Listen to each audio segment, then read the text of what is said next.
به نام خدا. سلام دوستان عزیزم، وقتتون بخیر باشه. پادکست صدای سکوت امروز رو با کتابی زیبا و شیرین شروع می‌کنم. کتاب شب‌های روشن، نویسنده فئودور داستایوفسکی و مترجم آقای سروش حبیبی هستند که در سال 1389 توسط نشر ماهی این کتاب چاپ شده. این کتاب بسیار زیباست. لطفاً با من همراه باشید که این کتاب رو کشفش کنید. داستان کتاب شب‌های روشن درباره زندگی و احساسات پسر جوان تنهایی است که در شهر سن پترزبورگ برای خود می‌چرخد. او درد دلها و دلتنگی‌هایش را با خیابان‌ها و در و دیوارهای شهر قسمت می‌کند. بعد ناگهان به طور اتفاقی به دختری برمیخورد که در انتظار معشوقش است. دختر هیچ متوجه حضور پسر در کنارش نمی شود و پسر هم از آنجا می رود. اما زمانی که می بیند دختر فریاد می کشد و به کمک احتیاج دارد، به آن سمت برمی گردد و دختر را از دست مرد مستی که آنجاست نجات می دهد. آشنایی این دو نفر با یکدیگر مانند نوری است که به زندگی پسر تابیده شده است. آنها داستانهایشان را برای همدیگر تعریف می‌کنند و بقیه ماجرا که برای شما از فصل 1 شروع می‌کنم به خواندن. ابتدا یک معرفی کوتاه در مورد آقای داستایوفسکی می‌خونم و سپس کتاب رو ورق می‌زنیم. فئودور میخایلوویچ فرزند دوم خانواده داستایوفسکی در 3 اکتبر 1821 به دنیا آمد. پدرش پزشک بود و از اوکراین به مسکو مهاجرت کرده بود و مادرش دختر یکی از بازرگانان مسکو بود. او در 1843 با درجه افسری از دانشکده نظامی فارغ التحصیل شد و شغلی در اداره مهندسی وزارت جنگ به دست آورد. اما در سال 1849 به جرم براندازی حکومت دستگیر شد.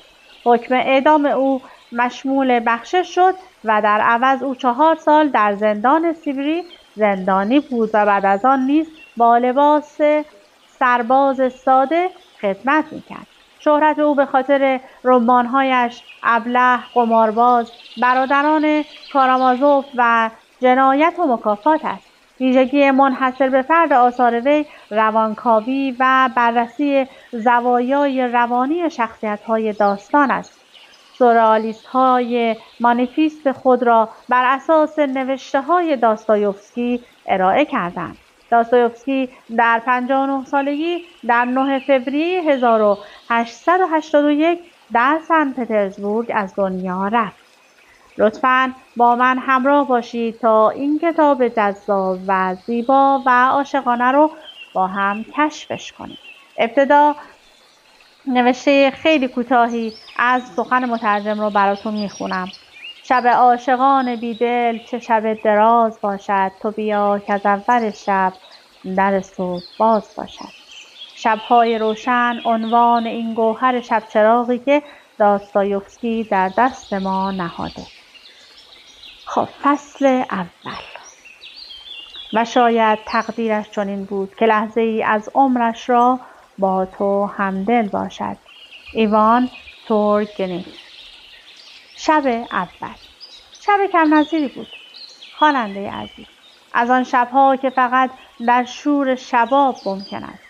آسمان به قدری پرستاره و روشن بود که وقتی به آن نگاه می‌کردی به اختیار می‌پرسیدی آیا ممکن است چنین آسمانی این همه آدم‌های بدخلق و بوالهوس زیر چادر خود داشته باشد؟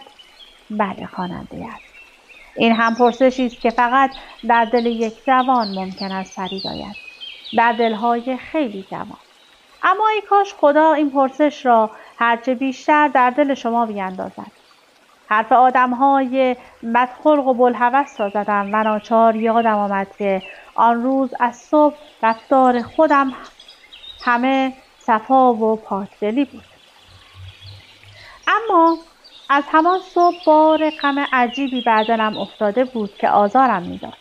ناگهان احساس کرده بودم که بسیار تنهایم. می‌دیدم که همه مرا وا می‌گذارند و از من دوری می‌جویند. البته هر کس حق دارد از من بپرسد که منظور از همه کیست.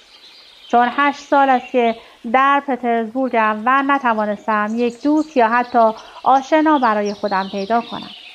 ولی خب دوست و آشنا میخواهم چه کنم؟ بی دوست و آشنا هم تمام شهر را میشناسم. برای همین بود که وقتی میدیدم که مردم همه شهر را میگذارند و میروند ییلاق، به نظرم میرسید که همه از من دوری میکنند. این تنها ماندگی برایم سخت ناگوار بود و 3 روز تمام در شهر پرسه زدم. بولوار و پارک و کنار رود را از زیر پا می‌گذراندم و یک نفر از اشخاصی را که عادت کرده بودم 1 سال آزگار در ساعت معین در جای معینی ببینم نمی‌دیدم. گیرم آنها البته مرا نمی‌شناسند، ولی من همه‌شان را می‌شناسم. می‌شود گفت در چهره یکشان باریک شده‌ام. وقتی خوشحالند حظ می‌کنم و وقتی افسرده‌اند دلم می‌گیرد.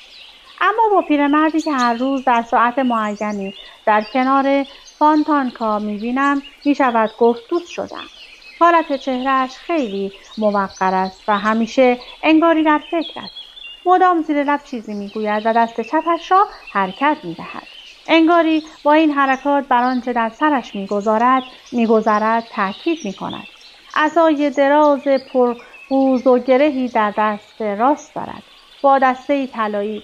او هم متوجه من شده و انگاری به احوال من علاقه پیدا کرده است. یقین دارم که اگر در ساعت مقرر مرا در کنار فانتانکا نبیند دلتنگ می شود. این است که گاهی مخصوصاً وقتی سر دماغ باشیم سرکی به هم تکان می دهیم.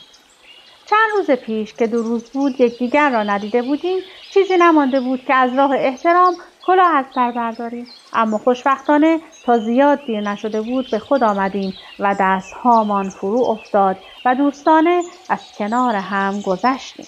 من با عمارت‌های شهر هم آشنا شدم.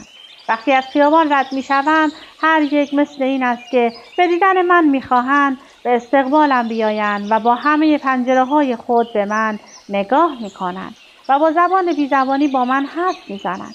یکی می‌گوید سلام، حالتان چطور است؟ حال من هم شکر خدا بد نیست. همین ماه می می‌خواهند 1 طبقه رویم بسازند. یا یکی دیگر می‌گوید حالتان چطور است؟ فردا بناها می‌آیند برای تعمیر من. یا سومی می‌گوید چیزی نمانده بود آتش‌سوزی بشود. وای نمی‌دانید چه هولی کردم. و از این جور حرف‌ها. بعضی از آنها را خیلی دوست دارم. بعضی‌هاشان دوستان مهربانی هستند.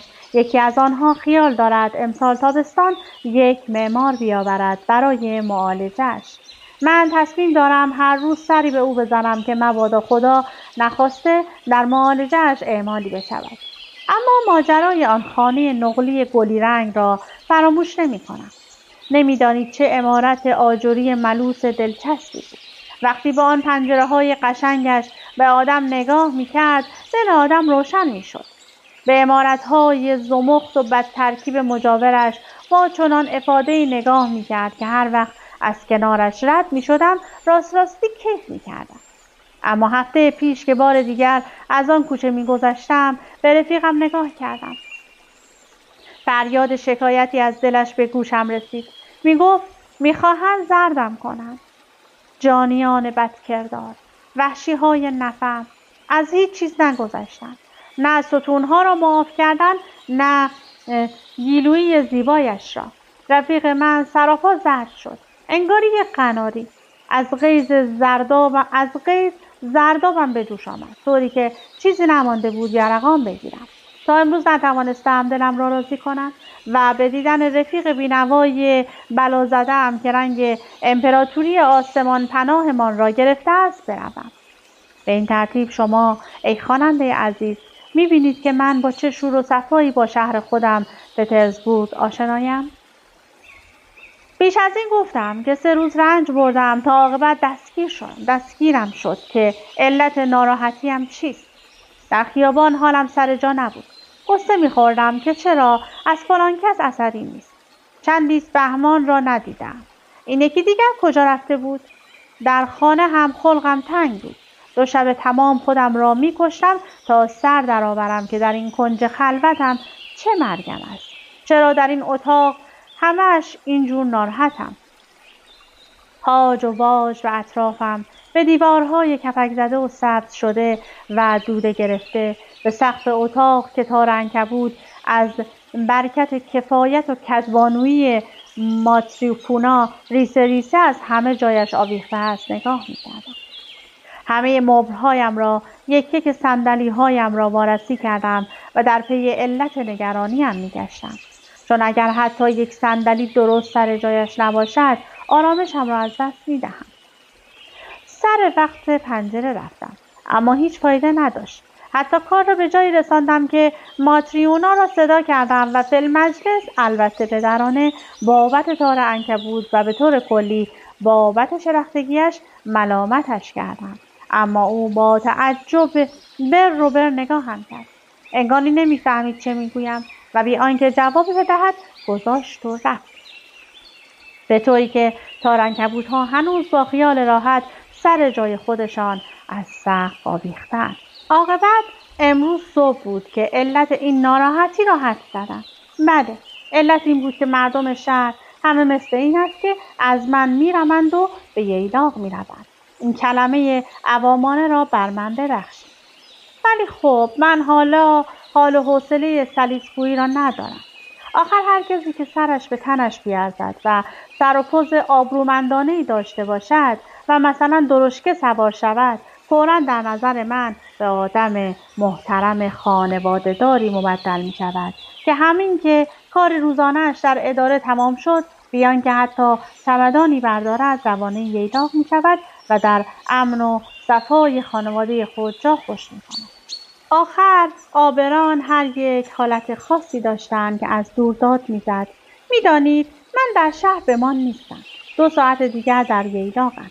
اگر انگشتان ظریف و مثل شکر سفیدی بر پشت پنجره‌ای اول ضرب می‌گرفت و بعد آن را باز می‌کرد و سر زیبای دختری از آن بیرون می‌آمد و گلفروش دوره‌گردی را صدا می‌کرد، من فوراً فکر می‌کردم که این گلها نه به این منظور خریده می‌شوند که در آن اتاق دم کرده با تراوت بهاریشان اندکی نشاط در دلی القا کنند.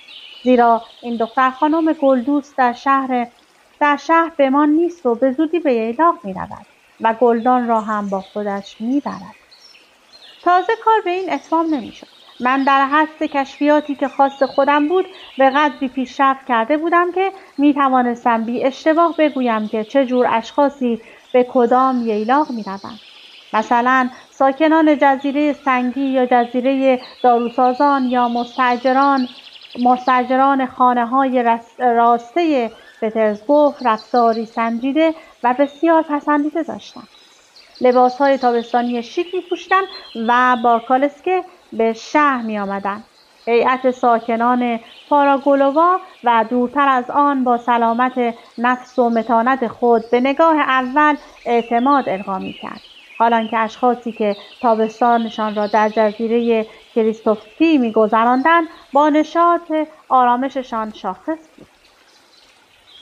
اگر به یک قطار طولانی گاری برمیخوردم که گاریچیانش به آهستگی هنهن کنان دهنه یابوهایشان در دست در کنار گاریهایشان پیش می‌رفتند و کوهی از همه جور مبل از میز و صندلی و کاناپه‌های ترکی و غیر ترکی و اساس و خرت و پرت خانگی بارشان بود و بر تارک آن آشپز نحیف پیری نشسته از اموال اربابش مثل تخم چشمش مواظبت می‌کرد، یا اگر قایقی می‌دیدم که زیر کل عظیمی اسباب خانه و خرد و ریز تا لبه‌اش در آب فرو رفته و به نرمی در نیوا یا پانتانکا تا سیاهرود یا تا جزیره‌ها در حرکت بود، آنگاری‌ها و قایق‌ها در چشم من با ابهتی 10 یا 100 برابر جلوه می‌کردند.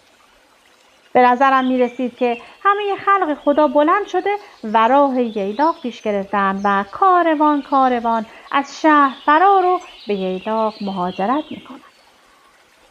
به نظرم می‌آمد که چیزی نمانده است که پترزبورگ به خلوتی صحرا شود، به طوری که عاقبت دلم غرق غصه می‌شد، آزرده می‌شدم و خجالت می‌کشیدم. من جایی نداشتم بروم و کاری هم نداشتم که برای آن پترزبورگ را ترک کنم. حاضر بودم که همراه هر یک از این گاری‌ها بروم، با هر یک از این آقایان محترم و خوش سر و پوز سوار کالسکه بشوم و شهر را ترک کنم. اما هیچ کس، مطلقاً هیچ کس دعوتم نمی‌کرد. انگاری همه فراموشم کرده بودند. مثل این بود که همه‌شان مرا حقیقتاً بیگانه می‌شمردند. مدت زیادی راه رفتم. در شهر پرسه می‌زدم تا طبق معمول فراموش کردم کجایم و ناگهان دیدم جلوی راهبند شهر سر درآوردم. نشاط شدیدی در دلم افتاد و از راهبند گذشتم و شروع کردم در کشتزارها و میان سبزه‌ها قدم زدن و ابداً خسته نمی‌شدم. و احساس می‌کردم که بار سنگینی از روحم فرو افتاده است. رهگذران همه چنان با خوشرویی به من نگاه می‌کردند که گفتی چیزی نمانده بود که سلام و تعارف کنم. همه معلوم نبود از چه چیز خوشحالند. همه‌شان سیگار برگ دود می‌کردند و من به قدری خوشحال بودم که هرگز نبوده بودم. صحرا به قدری برای من شهرزده نیمه بیمار که در تنگنای شهر داشتم خفه می‌شدم و می‌پوسیدم دلچسب بود که گفتید بر اسب باد ناگهان به ایتالیا رفتم. پترزبورگ ما کیفیت عجیب و وصف ناپذیر و بسیار دلانگیزی دارد که با رسیدن بهار ناگهان تمامی توان خود و نیروهای شکوهمند خدادادش را نمایان می‌کند. خود را می‌پیراید و می‌آراید و رنگین می‌کند و تمام شکوه آسمان دادش را به نمایش می‌گذارد. این حال مرا به یاد دختر نحیف مسلولی می‌اندازد که گاهی با ترحم نگاهش می‌کنی و گاهی با عشقی دلسوزانه و گاهی اصلا متوجهش نمی‌شوی و نگاهش نمی‌کنی. اما ناگهان گویی به چشم برهم زدنی خود به خود چنان که به وصف نمی‌آید انگاری به معجزه‌ای زیبا می‌شود و به وجد می‌آیی و مبهوت می‌مانی که این برق در این چشم‌های غمزده و اندیشناک از کجاست؟ چه چیز باعث شد که این گونه‌های گود افتاده بیرنگ گلگون شود؟ این شور و شرار در این سیمای نحیفت چیست؟ کدام آتش احساس این سینه خشکیده را به تپش آورده؟ چه چیز چهره این دختر بینوا را ناگهان جان داده و زیبا کرده و این لبخند دلپذیر را بر آن درخشانده و این لبها را به این روشنی و دلافروزی خندان ساخته است؟ به اطراف نگاه می‌کنی و کسی را می‌جویی، می‌کوشی حدس بزنی، اما این لحظه می‌گذرد و ای بسا که همان روز بعد چهره دختر را باز مثل گذشته می‌یابی. همان نگاه اندیشناک و مبهوت، همان چهره بیرنگ، همان سرافکندگی و کمرویی در حرکات و چه بسا پشیمانی و حتی آثار اندوهی مرگبار و خشم از شوقی زودگذر و نابتا.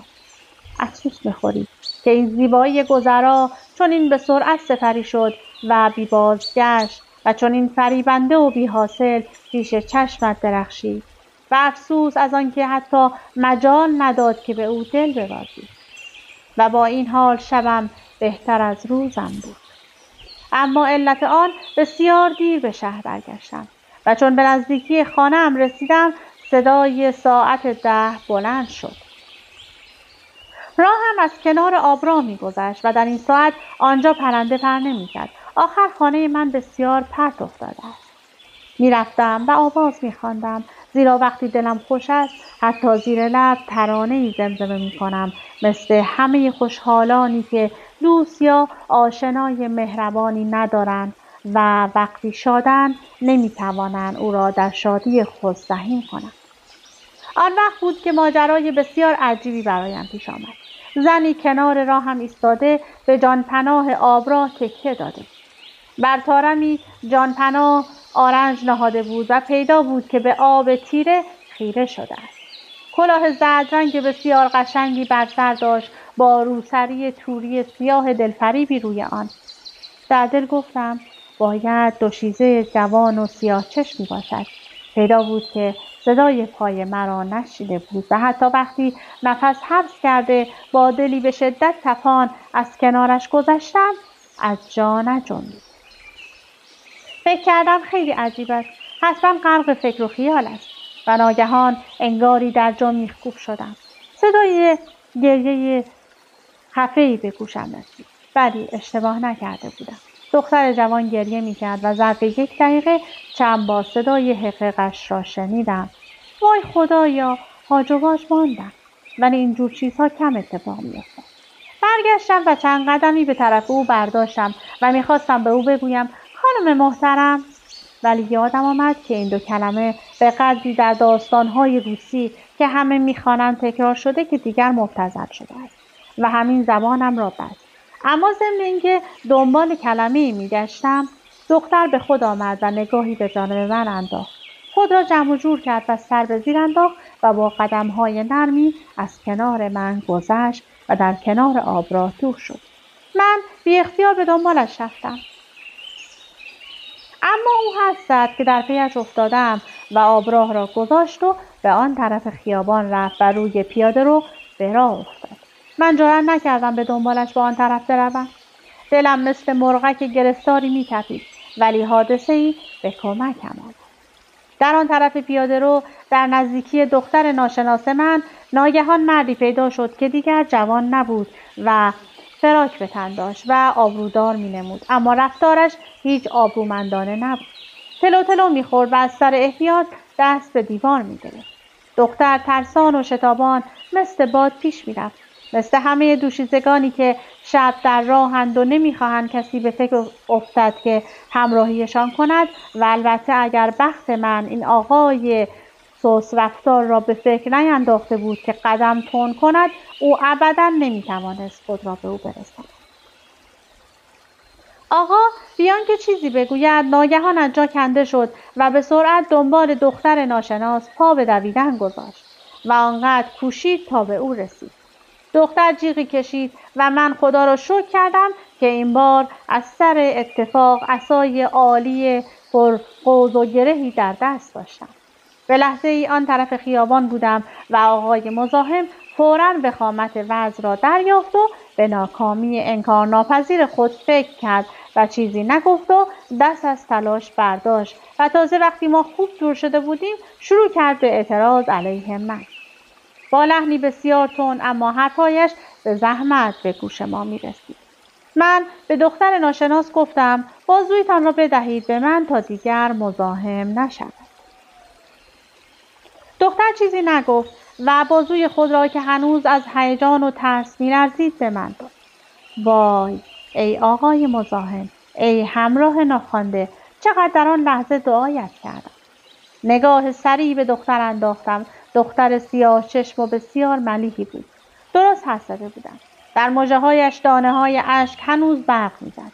نمی‌دانم از طرز لحظه‌ای پیشش بود یا از اندوه پیش از آنش، اما برق لبخندی بر لبانش می‌درخشید. او نیز دزدانه به من نگاهی کرد و کمی سرخ شد و چشمش را فرود آورد. می‌بینید چرا مرا از خودتان راندید؟ اگر پهلوتان بودم این اتفاق نیفتاده بود. آخر من شما را نمی‌شناسم. خیال کردم شما هم. اما حالا که مرا می‌شناسید نه؟ یک خورده. ولی چرا اینجور می‌لرزید؟ من خوشحال از اینکه دوستی که پیدا کردم تیزهوش است و دختر زیبایی که تیزهوش هم باشد گلیس به سبز آراسته جواب دادم آه شما هم از همین اول تشخیص دادید. بله فوراً فهمیدید که طرفتان چه جور آدمی. درست تشخیص دادید. من وقتی با خانم ها روبرو می شدم دست و پای خودم را گم می کنم. جای انکار نیست. آرامشم را از دست دادم، همانطور که شما 1 دقیقه پیش که آن آقا ترساندتان خیلی خونسرد نبودید. من هم الان کمی ترسیدم. مثل این است که خواب می‌بینم. حتی در خواب نمی‌دیدم که روزی با خانمی هم صحبت بشوم، با هیچ جور خانمی. چطور؟ یعنی ممکن است؟ بله، اگر بازویم می‌لرزد برای این است که هیچ وقت دست ظریف و قشنگی مثل دست شما آن را نگرفته. من عادت حرف زدن با خانم ها را از دست دادم. یعنی هیچ وقت عادت این عادت را نداشته بودم. من خیلی تنهایم. حتی نمیدانم چطور باید با خانم‌ها حرف زد. مثلا همین حالا هیچ نمیدانم که حرف نسنجیده‌ای زده‌ام یا نه. خواهش میکنم راستش را بگویید. خاطر جمع باشید. من نمیرنجم. نه، حرف بدی نزدید. نه، هیچ، به عکس. و اگر واقعا میخواهید رو در بایستی را کنار بگذارم میگویم که زنها از این جور کمرویی خوششان میآید و اگر میخواهید بیش از این صادق باشم بدانید که من هم از این حال خوشم میآید و تا خانه شما را از خودم نمیدانم. من که از شدت خوشحالی داشت نفسم بند میآمد گفتم شما با من طوری رفتار میکنید که میترسم دیگر حیا را فراموش کنم و آن وقت دیگر خر بیاور و رسوایی بار کن. رسوایی؟ یعنی چه؟ رسوایی برای چه؟ نه، این حرف خوبی نبود. ببخشید، دیگر اینجور حرف نمیزنم. از دهانم دست ولی آخر چطور میخواهید که من در چنین لحظه‌ای بتوانم امیالم را فراموش کنم؟ و داستان رو همینجا نگه می‌داریم. زمان بیشتر از این به من اجازه نمیده که بیشتر از این کتاب زیبا رو برای شما بخونم. اگر به کتاب‌های عاشقانه و زیبا علاقه دارید لطفاً این کتاب رو تهیه کنید و تا انتها بخونید. از اینکه با من همراه بودید سپاسگزارم. تا وایس بعدی، خدا نگهدارتون.